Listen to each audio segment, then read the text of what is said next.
Bonjour à toutes et à tous et bienvenue sur la chaîne Les Corps qui pensent. Avant de vous présenter Flore Robuching, je me présente Alban Dantras, je suis la fondatrice de Free Corpus. J'enseigne également le Pilate depuis 25 années. Je suis orthokinésiste, posturologue et orthopédiste. Et aujourd'hui, j'ai l'immense joie, le bonheur d'accueillir Flore Robuching. Bonjour Flore. Bonjour. Alors Flore, je vais te présenter. Donc ta formation, tu es diététicienne, mais pas que. Alors, ta formation initiale est aux Mines de Paris, dont tu es sortie diplômée en tant qu'ingénieur civil en 2009. Tu as démarré ta carrière dans le domaine de l'environnement. Tu es une personne engagée sur le plan écologique. Après plusieurs années d'activité, tu reprends des études en parallèle de ton travail. Tu obtiens un BTS après 2 ans de formation à distance. Tu démarres ton activité de diététicienne dans la foulée et tu continues de te former en même temps par de nombreuses lectures, conférences et formations. Tu as aussi suivi en 2019 la formation du gros G.R.O.S, groupe de réflexion sur l'obésité et le surpoids, qui prône une approche comportementale et cognitive de la diététique et de l'acte alimentaire. Tu as complété cette approche en 2021 par une formation à l'éducation thérapeutique du patient, l'ETP. Est-ce que tu as des choses à ajouter par rapport à cela, hormis le fait que tu es une grosse bosseuse et une maman de famille de 2 enfants? Écoute, ça me paraît représenter assez succinctement mon parcours et je suis tout à fait en phase avec ce que tu viens de dire. C'est OK pour moi. Ok, alors on va raconter la petite histoire. Comment on se connaît? Alors, on se connaît par mes cours de pilates à Free Corpus. À l'époque, c'était 1 rue de la Liberté à Vincennes. Tu as été arrivé en 2010, je crois. 2010, 2011. Enfin bon, ça fait un Dans ces sacré nombre eaux-là, en d'années. tout cas, oui. Oui, ça ne nous Voilà, rajeunit pas. voilà, cours de pilates pendant ta première grossesse aussi. Voilà, maintenant tu es dans la Drôme, donc ta deuxième grossesse s'est passée loin de Vincennes. Et malheureusement loin de toi. Ah, merci, ça fait très plaisir. Euh, Et donc, pourquoi es-tu là aujourd'hui? Parce que, comme je te connais bien, en tout cas sur les aspects que j'ai pu voir au centre et dans les stages, c'est que tu es à la fois quelqu'un qui est dans le kinesthésique, la dimension kinesthésique, c'est-à-dire l'approche corporelle très fine, une très grande proprioceptivité. Tu es féru d'activités sportives, donc pas que le pilate, hein, aussi la danse, le slacking, le trekking, la marche, peut-être le footing aussi, fais-moi signe, je sais plus, ou un petit peu moins. Voilà. Aussi cette activité où on est suspendu à des cordes et on danse en même temps, dont tu m'avais Oui, parlé. Voilà. le bungee dance. Je ne sais pas si on dit Exactement. bungee ou bungee, mais voilà. Voilà, et d'autres activités corporelles. Tu es une grande passionnée, hein, par tout ce que tu fais. Et qu'est-ce que j'ai pu observer pendant les séances de Pilates, c'est que tu avais à la fois cette dimension fine au niveau de la compréhension du mouvement, ça allait très rapidement chez toi, tout en étant dans un état très rapide de concentration pendant, par exemple, lorsque nous pratiquions la pleine conscience et le mouvement.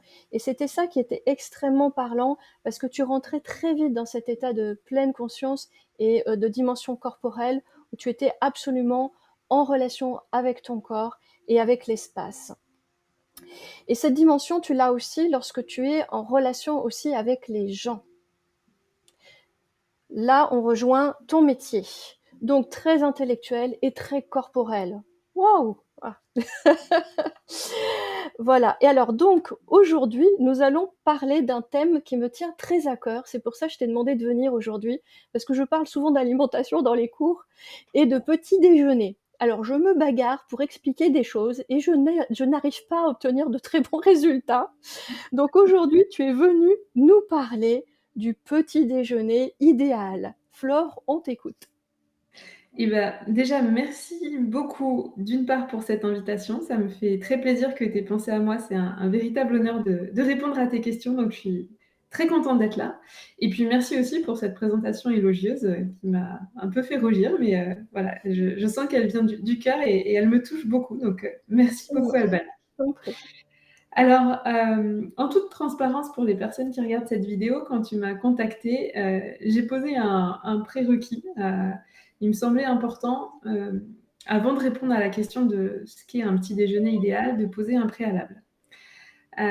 Pour être totalement en phase avec moi-même, avec le discours que je tiens auprès de mes patients et de toutes les personnes que j'accompagne. Et donc, ce premier prérequis, c'était de dire que, en fait, déjà, le petit déjeuner n'est pas obligatoire. On entend souvent le fameux dicton de mange le matin comme un roi, le midi comme un prince et le soir comme un pauvre. Pour moi, il n'a aucun fondement, aucune espèce de fiabilité.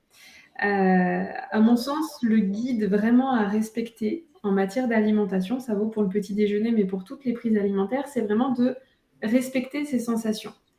Et les sensations, elles sont éminemment individuelles. Chacun va avoir un métabolisme différent, une capacité à endurer la faim différente, des rythmes de vie différents. Et à ce titre, les besoins le matin ne sont pas les mêmes d'une personne à l'autre. Donc, si on ne ressent pas le besoin de manger, il n'y a pas nécessité, il n'y a pas obligation de faire un petit déjeuner. On peut très bien attendre. On peut très bien avoir un petit déjeuner retardé, c'est-à-dire une forme de collation dans la matinée. On n'est pas obligé de répondre aux cadres sociaux et stéréotypés du petit déjeuner. Finalement, le comportement et les rythmes alimentaires, d'une manière générale, ils doivent s'articuler en fonction de nos contraintes à nous, de nos schémas sociaux, mais qu'on a le droit de remettre en question, et puis de nos besoins en tant qu'individu. Et donc, le petit déjeuner, ça peut être un besoin, mais pas forcément. Et donc, le petit déjeuner idéal, pour moi, c'est avant tout celui qui répond à nos besoins du matin, en tant qu'individu. Et s'il n'y en a pas, il n'y a pas de besoin, et on ne mange pas. C'est OK. Voilà, donc ça, c'était le premier prérequis que je voulais, préalable que je voulais introduire. Et oui, Maintenant, merci de le préciser.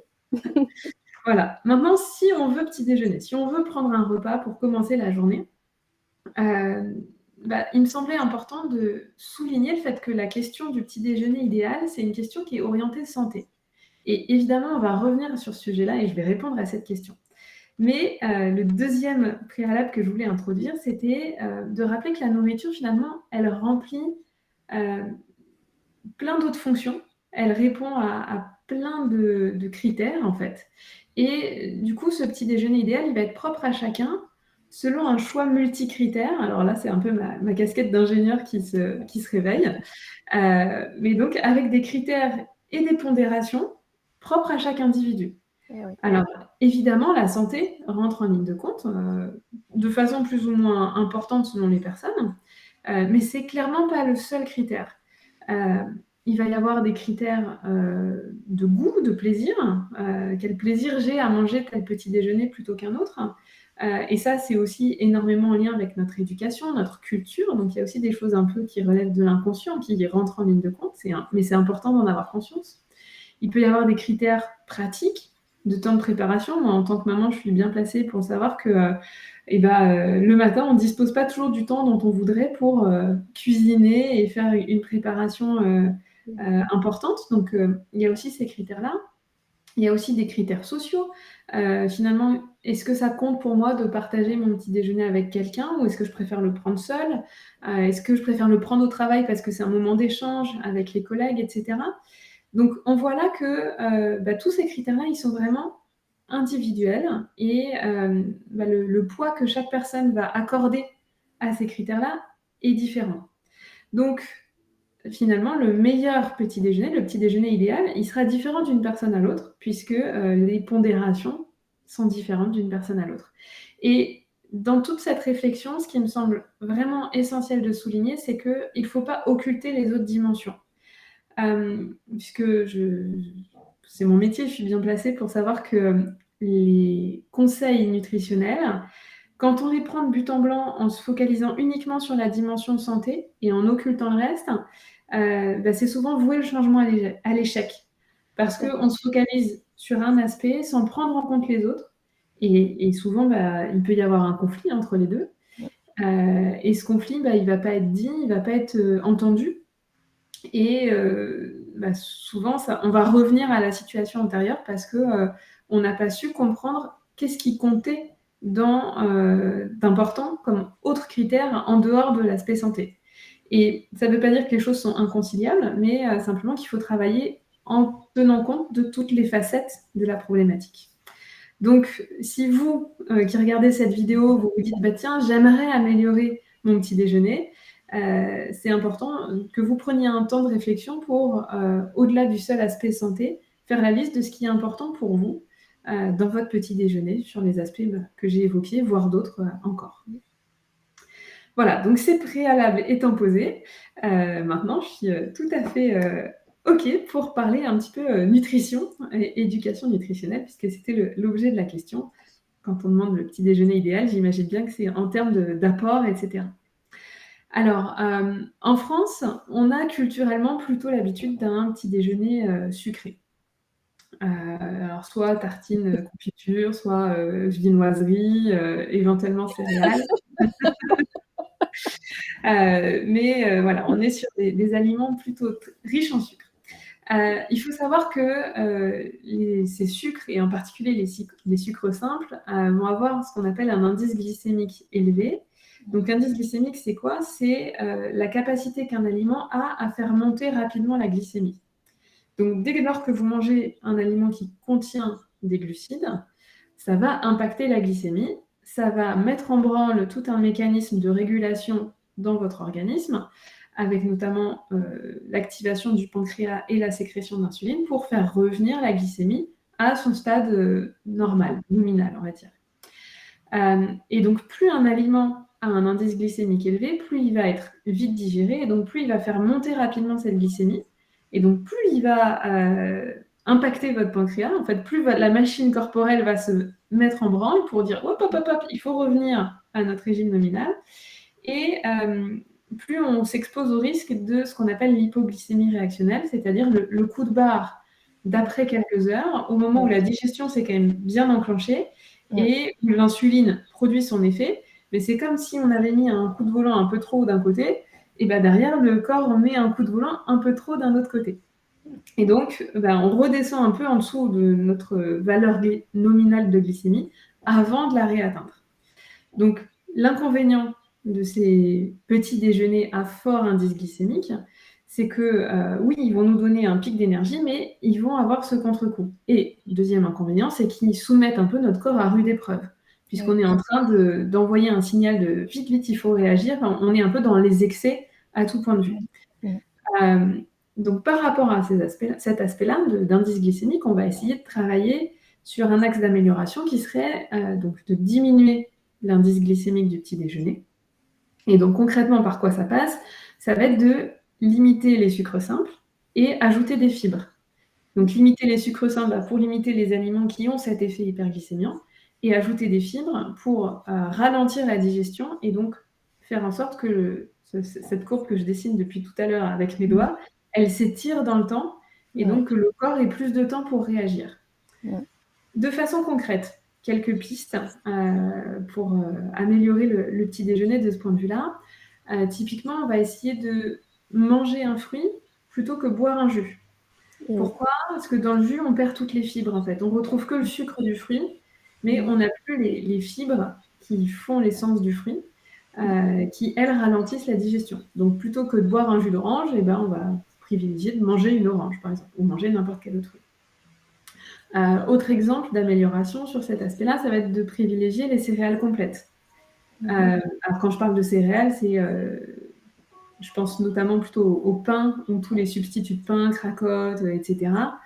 L'idée, c'est d'aller vers des choses complètes et pas vers du pain blanc ou du pain de mie, qui sont des pains ultra transformés avec des indices glycémiques très élevés. À ce titre aussi, le pain au levain est plus digeste aussi et plus intéressant. Donc, si vous avez la chance d'avoir près de chez vous un bon boulanger qui fait du pain au levain, et idéalement avec de la farine bio, prendre celui-là plutôt qu'un pain de mie de supermarché. Si vous êtes plutôt sur des petits déjeuners à base de céréales, là j'entends au sens générique de céréales de petit déjeuner, l'idée ça va être d'aller plutôt vers des mueslis sans sucre ajouté, pour retrouver uniquement l'apport glucidique de la céréale, mais pas du saccharose qu'on rajoute par-dessus.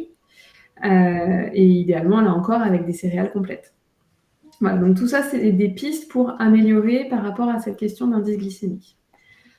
Ensuite, il y a aussi la question de, finalement, est-ce qu'on se cantonne à des produits glycémiques, enfin des produits glucidiques plutôt, est-ce qu'on peut élargir aussi la palette des possibilités? Et c'est vrai que même si culturellement on n'y est pas habitué en France, on peut tout à fait aller vers la consommation de produits riches en lipides et en protéines, qui sont les 2 autres macronutriments qui constituent notre alimentation, ce qui apportera un effet rassasiant et énergisant.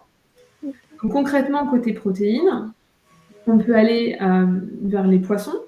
Alors, à titre perso, moi, j'ai un peu du mal à consommer du poisson au petit-déj. Mais voilà, c'est typiquement un frein culturel, social, que j'assume complètement. Et c'est pas grave. Et j'aimerais pas du tout qu'un diététicien ou nutritionniste me dise ah non, mais le petit déjeuner idéal, il contient du poisson, il faut absolument le manger. Non, moi, j'ai un frein par rapport à ça, j'en tiens compte. Et ça m'empêche pas d'essayer d'améliorer mon petit déjeuner. Donc, voilà. À chacun de faire un peu sa liste de courses en tenant compte de ses problématiques personnelles.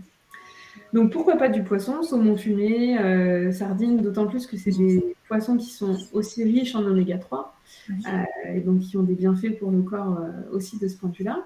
Pourquoi pas des œufs, ça c'est aussi beaucoup plus facile à consommer et aussi potentiellement très riche en oméga 3 si on les choisit bien, avec notamment le label Bleu Blanc Cœur.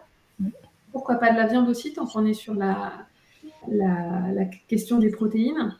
Alors, sur la viande, je me permets de mettre aussi un petit bémol, enfin 2 d'ailleurs. Au petit déjeuner, on va avoir tendance à aller vers plutôt de la charcuterie. On pense saucisse, on pense bacon, on pense jambon.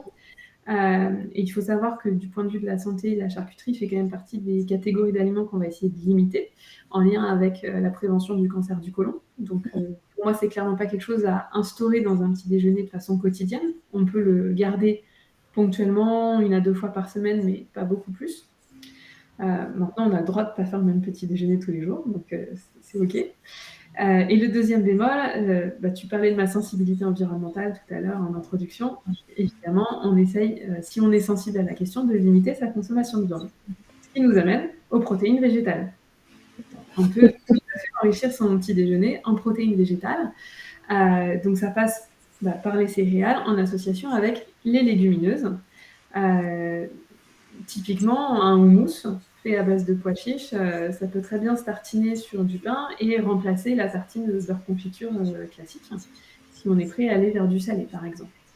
Voilà, donc du côté des protéines, on a pas mal d'options possibles. Et puis du côté des lipides, et là aussi, en fait, on a une infinité de possibilités. Je pense à l'avocat, qui est un fruit gras qui est très bon et qui lui aussi s'intègre assez facilement au petit déjeuner. Qui est plein de bons gras et qui peut se tartiner sous forme de guacamole aussi. Il y a toute la famille des oléagineux qui est très intéressante à travailler au petit déjeuner. Donc, soit les manger secs, comme ça, en nature, éventuellement préalablement trempés si on est un peu méthodique et organisé et qu'on peut les faire tremper avant puisque ça active ces oléagineux qui sont en fait des graines et du coup se préparent à la germination. Et donc, ça change leur qualité nutritionnelle. On peut aussi les consommer sous forme de jus, ce qu'on appelle traditionnellement les laits végétaux, même si le terme lait est un peu impropre, mais sous forme de jus végétal. D'ailleurs, je garde un très bon souvenir des jus végétaux en stage Oh, merci. au petit déjeuner du matin. Voilà. Et puis, il y a aussi l'option purée. On trouve de plus en plus de purée d'amandes, purée de noisettes, beurre de cacahuètes, etc., qui se tartinent très bien, et qui sont très intéressantes aussi du point de vue nutritionnel, puisqu'on est sur à condition qu'il n'y ait pas d'autres ingrédients, mais sur du pur oléagineux qui est simplement broyé, en fait. Alors, vigilant sur le beurre de cacahuète, parce que on va dire que c'est souvent celui qui est le plus transformé, mais on en trouve du pur. Et sur les purées d'amandes, purées de noisettes, là, en général, c'est effectivement des produits bruts qui sont très intéressants du point de vue nutritionnel. Voilà, et puis il y a aussi l'option beurre, huile. Finalement, c'est aussi des matières grasses intéressantes. Et je sais que de l'autre côté de la Méditerranée, souvent le petit déjeuner est composé, entre autres, de pain qu'on va tremper dans de l'huile d'olive. Donc pourquoi pas, c'est aussi une option à considérer si ça vous parle. Voilà, et finalement, il y a un point qui me semblait intéressant de souligner, enfin essentiel, c'est que peut-être plus que la nature de ce qu'on mange, finalement, est-ce que je vais aller vers du poisson, vers des céréales, vers de l'avocat ou des fruits ou j'en sais rien.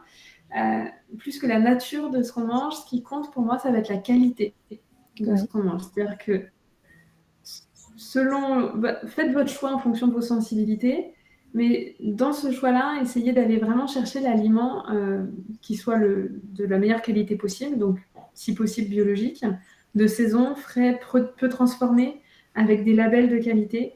Je pense notamment au label Bleu Blanc Cœur, qui est un label très intéressant pour la qualité des acides gras et qui va concerner les produits animaux, soit la viande, soit les produits transformés, soit aussi beurre, lait, voilà, produits laitiers et les œufs aussi.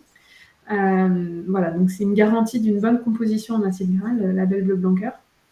Et donc c'est vraiment important de considérer la qualité de ce qu'on mange, en plus de la nature. Voilà, donc si on veut des exemples un peu concrets, bah, ça peut passer par exemple par un porridge de flocons d'avoine fait avec du lait végétal, dans lequel on va associer des fruits frais, des fruits secs, des oléagineux. Moi j'aime beaucoup ces bols un peu complets où on mélange on a une association de textures et de saveurs qui est très intéressante. Tu parlais de pleine conscience tout à l'heure en introduction. C'est quelque chose que j'aime beaucoup aussi travailler avec mes patients, la pleine conscience dans la dégustation des aliments. Et je trouve que c'est intéressant de s'y intéresser. C'est un peu redondant, mais vous me Mmh. pardonnerez. C'est intéressant de porter son attention là-dessus au petit déjeuner aussi, de s'éveiller à la Mmh. qualité gustative de ce qu'on Mmh. mange Bien sûr. le repas de la journée. Mmh. Voilà, un autre exemple, ça peut être des tartines de pain complet avec de la purée d'amandes, Mmh. voilà, pour apporter du bon gras, et puis un filet de miel pour la saveur par-dessus, des fruits de saison pour compléter. Voilà, c'est quelques exemples que je lance. Maintenant, Internet regorge de plein d'autres idées, donc c'est à chacun aussi de s'emparer de tout ça en fonction de ses sensibilités personnelles. Et puis, évidemment, il faut aussi bien penser à s'hydrater, donc à travers thé, tisane, café avec Mmh. modération, lait, jus végétaux dont on a parlé, etc. Voilà, donc pour moi, en conclusion, finalement, si vous qui nous écoutez, vous avez envie de changer les choses pour le mieux vis-à-vis de votre petit déjeuner, bah, plutôt que de chercher à changer radicalement votre petit déjeuner en pensant bien faire du point de vue de la santé, l'idée ce serait, à mon sens, plutôt de procéder à une forme d'audit de votre petit déjeuner actuel. Mmh. Du point de vue de la santé, finalement, par rapport à tout ce que vous Oui. venez d'entendre, est-ce qu'il y a Mmh. des axes d'amélioration qui se dégagent? Qu'est-ce que je pourrais améliorer? Et puis, du point de vue de vos autres critères qui vous importent, finalement, Mmh. à quels critères est-il important que votre petit déjeuner réponde? Mmh. Et sur la base de tout ça, bah, définir des axes d'amélioration avec des progressions par petits pas. C'est-à-dire implémenter le changement progressivement plutôt que de tout faire de façon radicale, puisque l'expérience me montre dans mon activité professionnelle que souvent, c'est pas durable. Alors que des petits changements pas à pas, Mmh. ça va être beaucoup plus fructueux sur le long Mmh. terme. Oui. Voilà. Merci beaucoup Flore pour tous ces éclaircissements. Effectivement, c'est, beaucoup plus progressif que quand je dis par exemple à mes élèves: «Oui, c'est bien par exemple de mettre du beurre dans le café le matin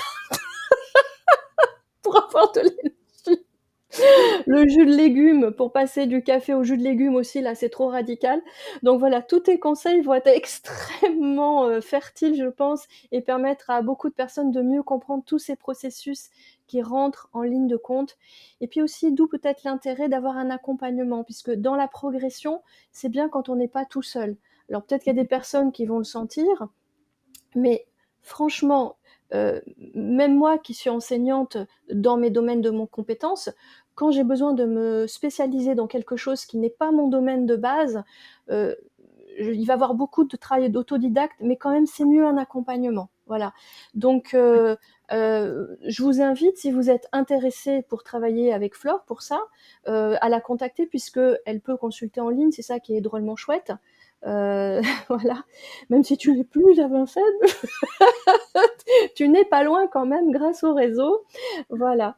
Donc Voilà, je pense qu'on est arrivé au bout. Est-ce que tu as un message, un dernier message à nous délivrer par rapport peut-être au rythme de vie, si on est sportif de haut niveau, si on est plutôt chef d'entreprise? Je pense qu'il y a des adaptations aussi qui vont dans ce sens-là.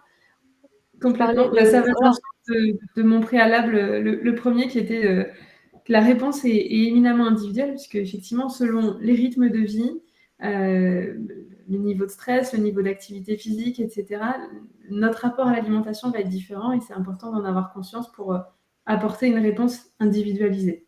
voilà, ce sera pas la même façon de s'alimenter. Si on est plutôt du genre à travailler derrière un bureau toute la journée, à faire une petite marche d'une demi-heure le soir, ou si on est en train, bah, comme au Garage Club où je suis de temps en temps, à travailler derrière un ring de boxe toute la journée. Voilà.